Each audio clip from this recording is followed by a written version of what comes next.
How to back up messages on WhatsApp. Okay, first of all, what you want to do is click on your WhatsApp app. Now that we're here, we're going to click on these three dots on the top right. And now we'll click on Settings. Perfect, now that we're here, we will want to click on Chats. Okay, now that we're here, we're going to scroll down and we will click on Chat Backup. Perfect, now that you're here, all you need to do is click on this backup button to begin the backup process. So let's go ahead and click. This will usually take a few moments depending on how many messages are backing up. Now you can set automatic backups.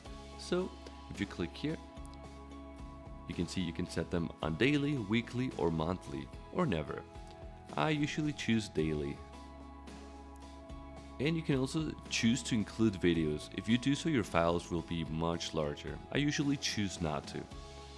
So, okay, that's how you back up messages on WhatsApp. If this video was helpful, please consider liking the video and subscribing.